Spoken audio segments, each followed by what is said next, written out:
Making PowerPoint presentations. Hello DHLites, this is Richa Maheshwari and welcome to this video tutorial which would help to enhance your performance and productivity at work. Today we will talk about making PowerPoint presentations. And on today's agenda for this video, we will discuss the following points. Agenda: tips on making a good PowerPoint. What are bad slides and how to avoid the pitfalls of a bad slide. Slide structure basics, the good and the bad. Mastering the art, outlines, fonts, backgrounds, colors, spellings, use of animation, etc. And lastly, closing it effectively. Well, I have a question for you.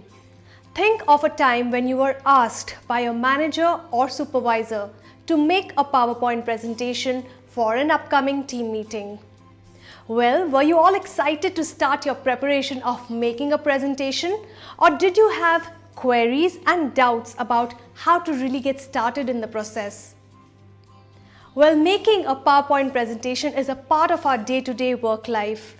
We might be asked to make a PowerPoint presentation to present in a team meeting or even to an external client for pitching our products.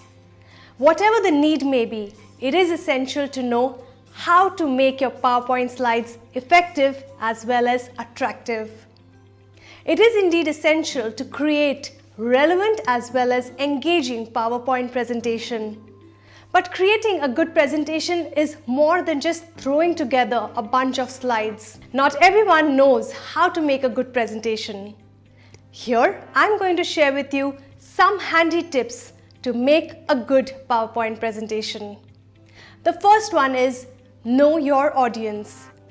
Researching your target audience is a very important first step for creating any kind of marketing or information material, and that includes PowerPoint presentations as well.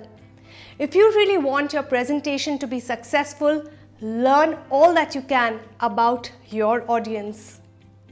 Second, target your presentation to your audience. Once you know your target audience, you can begin to customize the PowerPoint for them. Start by choosing a topic that you know will be relevant to your audience. Ideally, your topic will be something that interests your audience or solves a problem for them. You need to know their current knowledge level, their background, the language which they prefer, etc. in order to make a customized PowerPoint. The third tip is start with an outline. Once the above two steps are done, you can now start to write your PowerPoint presentation. The fastest and the most efficient way to do that is to use an outline. Plus, an outline can be easily converted into individual slides whenever the time comes. Fourth, use a professional PowerPoint template. One way to make sure that you've got a great visually appealing presentation is to use a professional PowerPoint template. There are so many templates available on the internet, and you would need to search for the right one according to your needs and requirements. The fifth tip is keep your slides short. It is important to remember that your slide deck is a helpful tool that highlights the main points of your presentation and serves as a visual representation of the data and facts that you're sharing. Hence, keep the slides short to avoid boring your audience and losing their interest. Sixth, use the built-in slide layout. Inside of your PowerPoint themes, you will find layouts which are custom slide designs. Layouts are like starting point of your PowerPoint slides. They contain combinations of placeholders for text boxes, images, and much more. The next tip is align your text consistently. When you're working with text on your slide, it helps to ensure that it aligns consistently. Keeping your text aligned in the same orientation makes your slide looks neat and clean. The next tip is reduce your content. Well, there's nothing that can make an audience tune out faster than being overloaded with slide content. Sometimes we try to make so many points that the audience misses all of them due to information overload. Less is truly more. Remember, a PowerPoint slide deck is an aid, not the presentation itself. Ninth, rethink your slide order. Sometimes I find that my presentations are all out of order. In these cases, I like to use the slide sorter view to resequence the slides in my presentation. To access this view, go to View, Slide Sorter on the PowerPoint's ribbon. From Slide Sorter view, you've got a top-down view of all the slides in your presentation deck. It sometimes becomes obvious that the slides can be reordered into a better sequence from this view. Now we will talk about bad slides and how to avoid the pitfalls of a bad slide. Let us take some examples of some bad slides. Slide structure basics, the good and the bad. Let's talk about the good structure of a slide.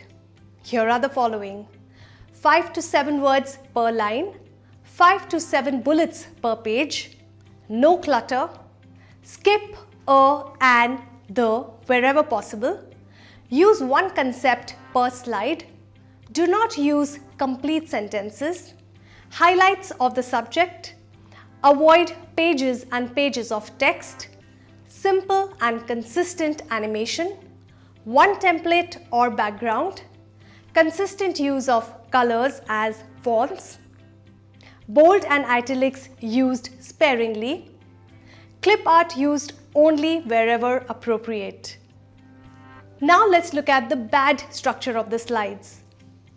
Distracting animation sounds, too much of clutter, full sentences, too many bullet points, text running off the slide, putting text below the slide space. Now we will talk about closing your PowerPoint effectively. Well, there are different ways of closing a presentation, which actually depends on the kind of presentation you are making. First, closing the PowerPoint presentation with a key data statistics, a chart or a graph that will reinforce your idea. Second, the closing slide could also show a recap of information that you've shared. It's a good chance to illustrate a concept with a graphic or a key bullet point. Third, another way to close a PowerPoint slide is to have a slide on plan of action. Fourth, giving your name and contact details on the closing slide in case someone from the audience wishes to get in touch post the presentation. Fifth, the closing slide could also be a Q&A round, and hence you may mention there any questions. Remember that your PowerPoint presentation must be memorable and end with an absolute impact. A strong presentation closing brings your key message to the forefront and aligns with your objective. That way, the audience can easily walk away with your most important ideas on their mind. Well, it's now time to recap this module, and let's take a look at the topics covered in this particular video. Tips on making a good PowerPoint slide, what are bad slides and how to avoid the pitfalls of a bad slide, slide structure basics, the good and the bad, mastering the art, outlines, fonts, backgrounds, colors, spellings, use of animation, etc. And we also spoke about how to close your PowerPoint effectively. Well, thank you once again for your time to watch this particular video, and happy learning.